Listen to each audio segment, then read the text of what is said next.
Hi hello నమస్తే welcome to our channel. నేను మీ చార్మి. ఇటు 70th నేషనల్ అవార్డ్స్లో అయితే సౌత్ ఇండస్ట్రీ నిజంగానే అదరగొట్టింది అనుకోవచ్చు. బెస్ట్ ఫిలిమ్స్గా కార్తికేయ, అలాగే ఇటు కేజీఎఫ్ పార్ట్ 2 హీరోయిన్స్గా అటు నిత్యా మీనన్ మరియు రిషబ్ శెట్టి హీరోగా, ఇలా చెప్పుకుంటూ పోతే బెస్ట్ యాక్టర్స్, బెస్ట్ యాక్ట్రెస్ ఇలాంటివి ఎన్నో అవార్డులు అయితే మనకు వచ్చాయి. మరి అదేవిధంగా తెలుగు ఇండస్ట్రీకి సంబంధించి ఇటు జానీ మాస్టర్కి అయితే బెస్ట్ కొరియోగ్రాఫర్గా అవార్డు అయితే రావడం జరిగింది. మేఘం కరిగినే సాంగ్కి ఇది ఆయన సెకండ్ అవార్డు అని చెప్పుకోవచ్చు.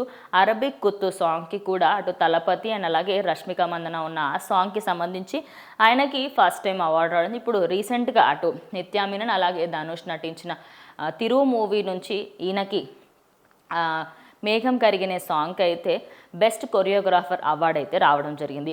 మరి దీనికి సంబంధించి అందరూ కూడా ఇటు ఆయనకి విషెస్ చెప్పిన సంగతి తెలిసింది.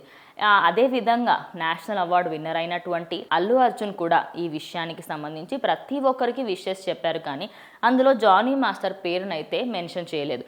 ఇక జన సైనికులు అదేవిధంగా మెగా ఫ్యాన్స్ ఊరుకుంటారా?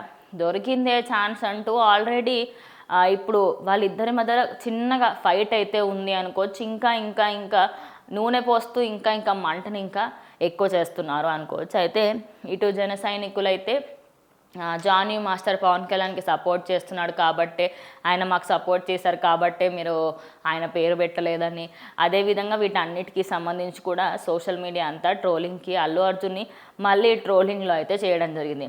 మరి ఇంకా చూడాలి అసలు ఈ ట్రోలింగ్ ఒక అంతు కాగుతుందా లేదా అంటే దీనికంటూ ఒక ఎండ్ పడే విధంగా అయితే కనిపించట్లేదు. ఆయన నిజంగానే అందరికీ పెట్టి ఇంకా జానీ మాస్టర్ పేరు పెట్టకపోవడంతో చాలామంది జానీ మాస్టర్ తెలుగు ఇండస్ట్రీకి సంబంధించిన ఆయన కదా, తమిళ్లో వస్తే ఏమైంది, ఇప్పుడు తెలుగు ఇండస్ట్రీకి సంబంధించిన ఆయనే కదా, పెట్టొచ్చు కదా ఆయన పేరు కూడా అంటూ సోషల్ మీడియా అంతా దీన్ని వైరల్ చేస్తున్నారు.